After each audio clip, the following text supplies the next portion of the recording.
Welcome to the Limitless Living podcast with Frederica Davis, where women create success, health, and meaning, all without burnout or overwhelm. Small shifts, real results, and limitless living.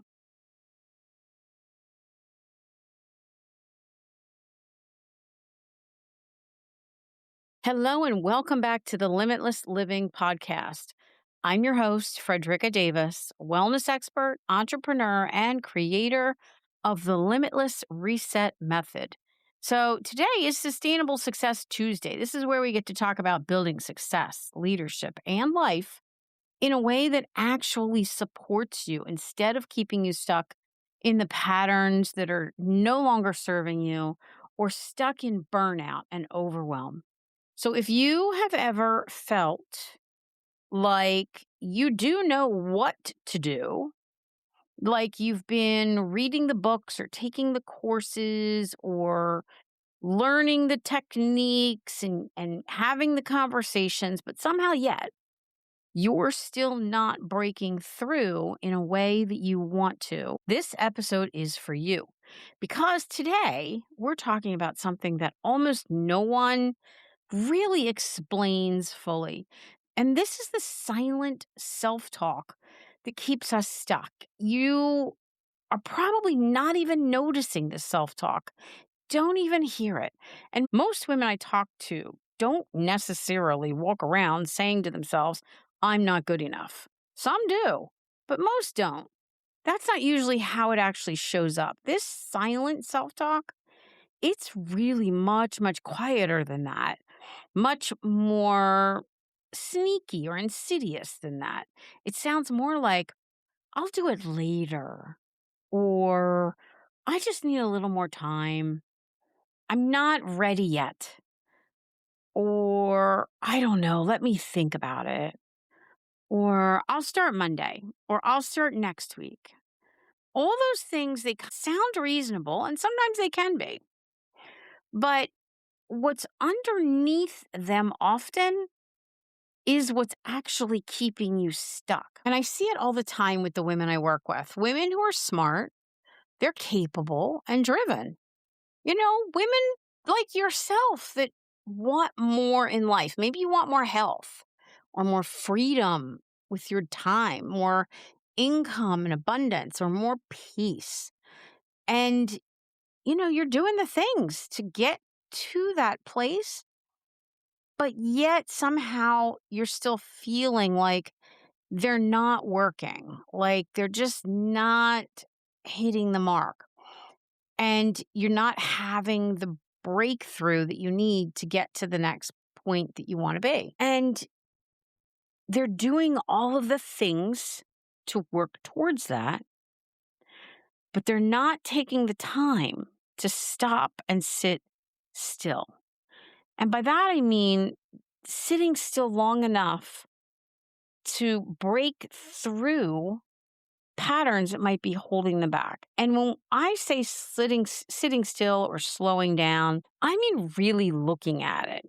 It's not a lack of their knowledge that they're not breaking through, they're not getting to their goals or what they're meant for next or what they want more of or any of that. It's definitely not a lack of effort. It's usually the patterns that are running quietly in the background. And because you may not have sat still long enough to pay attention to what those patterns are, to pay attention to what those little voices and statements are that we say to ourselves, the things that we tell ourselves all day long that start, of course, to feel normal, start to feel justified, even true, we don't sit still long enough to realize that or to listen to them and understand, let alone start beginning to break them. So this keeps you in the exact same place.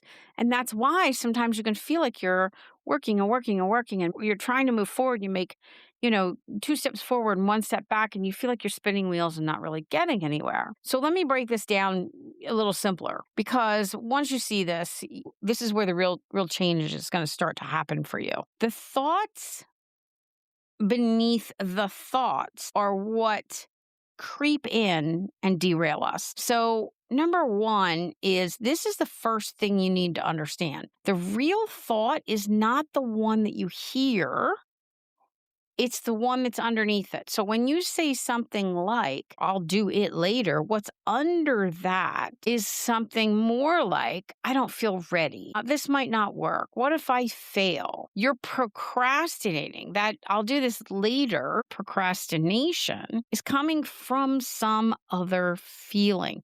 And that's the sneaky stuff. So when you say, I don't need, I just need more time, what usually lies underneath that is something along the lines of, I don't trust myself to follow through, or I don't want to do this the wrong way, or I don't believe this will actually change anything, or I don't believe I can do that, or I don't have the confidence for that yet.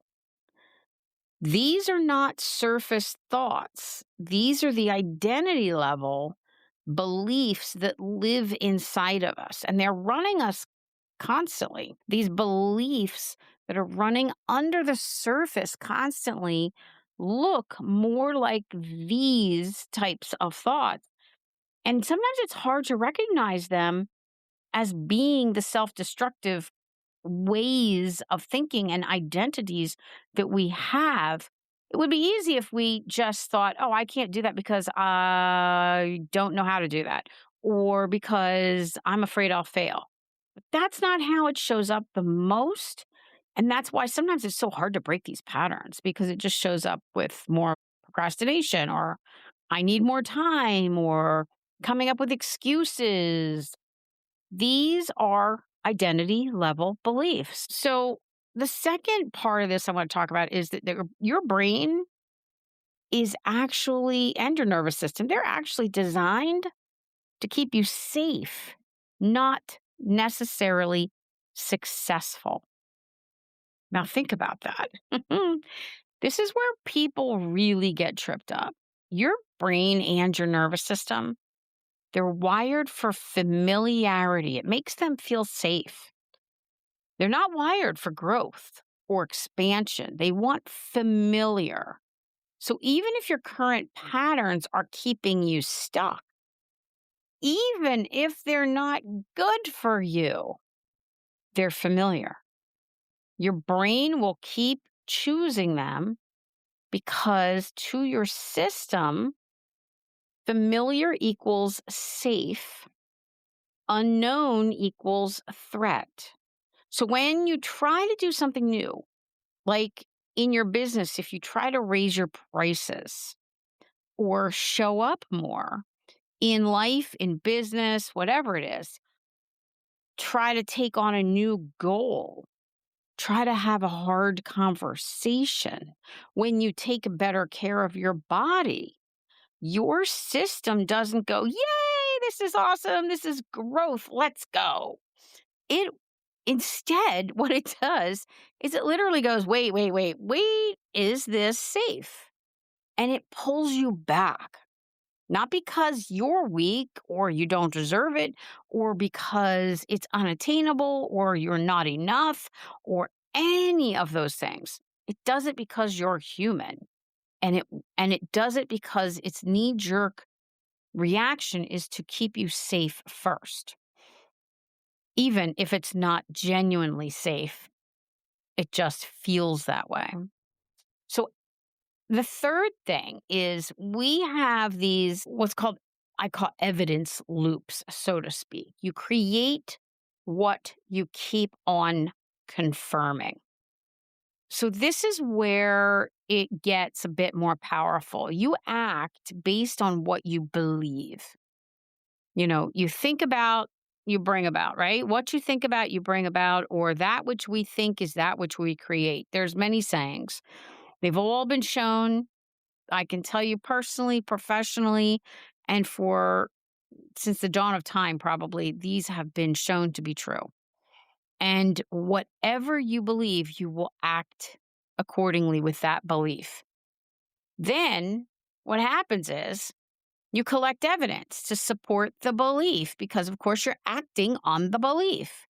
So if somewhere in you, you believe, I don't follow through, what happens? Or maybe you were told that and now you believe it because people told it to you. These beliefs come from places too. They can come from you, they can come from experiences you've had. They most often come from what other people have told you, have fed you, and experiences that you have had. So let's say you believe I don't follow through. Well, then what happens? You start to hesitate, you delay, you stop early, you don't finish things. And then you say, see, I knew it. That just becomes your proof right there. Now, over and over and over again, when you think that again and again, you just create it again and again and you reinforce. It's a loop. What you reinforce starts to become your reality. These things can be changed. So, the fourth thing I want to talk about is the identity filters. We have these preconceived notions of who we are.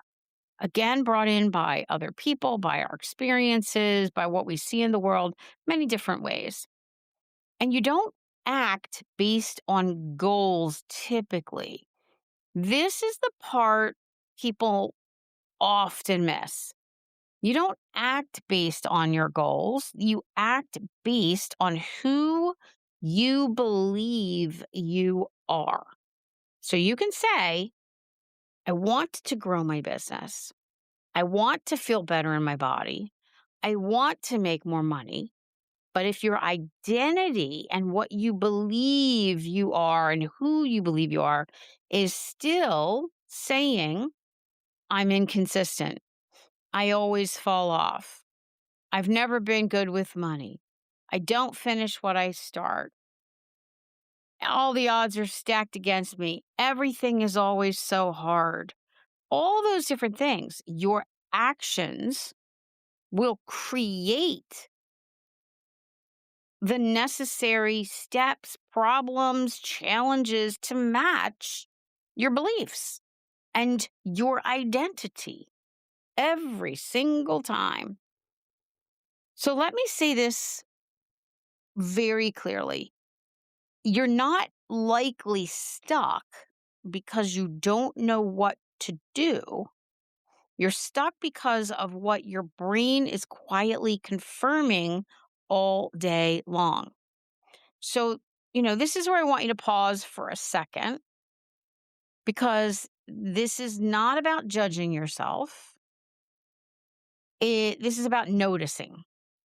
And once you become aware of these patterns, you can start to truly get your power back.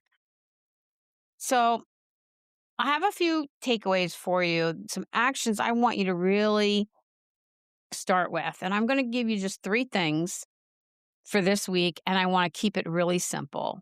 Number one is going to be, first and foremost, start listening to your default phrases. I don't mean the dramatic ones, I mean the subtle ones. Pay attention to the I'll do it later, or the I'm just tired thought, or I don't feel like it, or maybe next week, or I need to think about it. I need to do some more research. I'll start Monday. Whatever those thoughts are, I want you to ask yourself. First, I want you to write them down. Then I want you to ask yourself, what's underneath each thought? This is where the real work is. And then number two, I want you to interrupt the pattern. Now, this requires you to be still long enough this week to think about these things. So give yourself that time. Interrupt the pattern. Don't just observe it. Awareness is step one. You need interruption, though. So when you catch the pattern, pause and choose something different. Even if it's small, even if it's imperfect. This is how you start breaking these loops. Consciously choosing and doing something different. And number three, choose one identity to practice this week. Not 10, just one. Ask yourself, who do I need to be to get the result I want, then practice acting from that place. Not perfectly, but intentionally. Now, listen, we live in this day and age where everybody is all about authenticity. I'm not telling you to be a fake person. And there's an old saying, I grew up in the age of, when you were being taught many different careers and trying to get jobs, there was the fake it till you make it statement. Now, there's some truth in that. And there's some not so authentic in that, in my opinion. So I don't want you to think of this as you faking who you are. I want you to think of this as you stepping into the next evolving version of yourself. And that is the person you need to be to get the result you want. Now, I'm going to leave you with one final reflection question for the week. Here's what I want you to sit with and ask yourself. What is the one thing I keep telling myself that sounds harmless, that I tell myself on repeat often, but it is actually keeping me stuck exactly where I am? Now, if this resonated with you, come join us inside the Limitless Living community. This is the kind of work we do in there, and we continue the conversation. We talk about real patterns and real change. And if this episode made you think a little differently, share it with someone who needs it. Or if you haven't already, leave a review so more women can find the show. Sometimes the biggest shifts in your life, they don't come from doing more. They come from finally seeing what's been running in the background all along. And once you see it, you get to choose something different. So I'll see you in the next episode.